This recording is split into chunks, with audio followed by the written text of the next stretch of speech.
So hello guys, sir welcome to my blog. तर आजच्या ब्लॉगमध्ये तुमचं स्वागत आहे.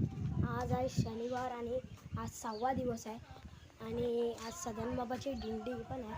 सो गाईज आता बाईक रॅलीला चाललं आहे आणि तो गाईज आलो आता बाईकवर चाललो. आपल्याकडे दर्शन घ्यायचं बघू शकता. आता चाललो आम्ही बघू शकता नाकाला पूर्ण आणि पुढे पुढे रॅली चालली बघू शकता तुम्ही. चला आता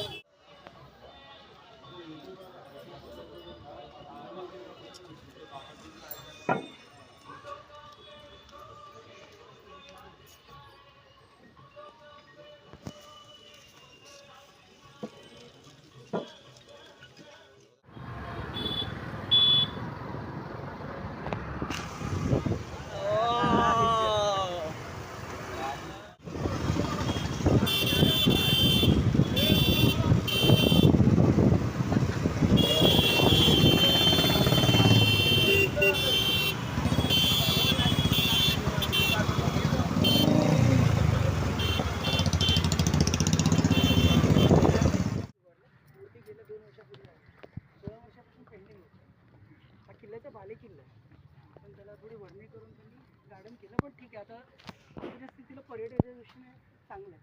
तिथे पुढे किल्ला दाखवतो, म्हणजे वरून 300 वर्षापूर्वी म्हणजे खूप जुना इतिहास आहे. हे खरं डोंगर या पूर्ण समुद्र किनारपट्टीवरती एकमेव डोंगर आहे. त्यामुळे जेव्हा बाहेरचे पोर्तुगीज किंवा कोणी यायचे डच वगैरे, तर ह्या डोंगरावर आल्यावर त्या लोकांना कळायचं की बाबा आपण भारतात आलो किंवा कुठे आलो, मुंबई उपनगरमध्ये कुठे आलो. तेव्हा मुंबई आणि त्या पश्चिम साईडचा विकास झालाच नव्हता. त्यावेळेला याचं खूप महत्त्व होतं आणि वसईला पोर्तुगीज आलेले.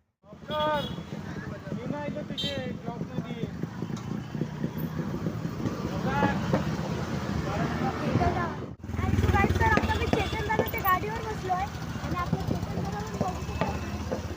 आणि तो गाईड चला आता तुम्हाला रॅली दाखवतो.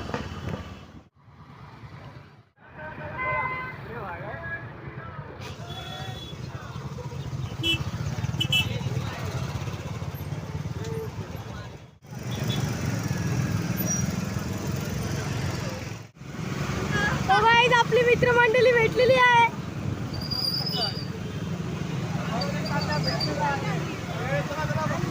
चाललोय आपला पियुष दर्शन दादावर आहे. बघू शकता तुम्ही इकडे सगळी जण चालले. चला आता पुढे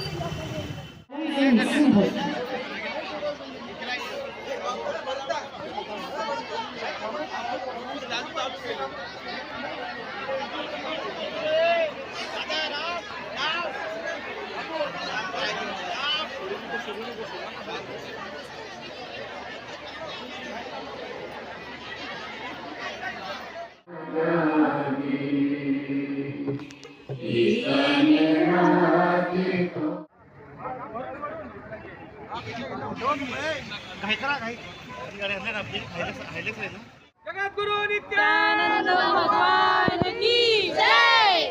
तर आपला आणि सो गाईज, तर आताच सदानंद महाराज गेले आमच्या इथून. आणि सो गाईज मी पार्ट 1 बनवतो कारण की खूप मोठा ब्लॉग होते. कीर्तनचा ब्लॉग आता दाखवतो तुम्हाला, परत जाईन.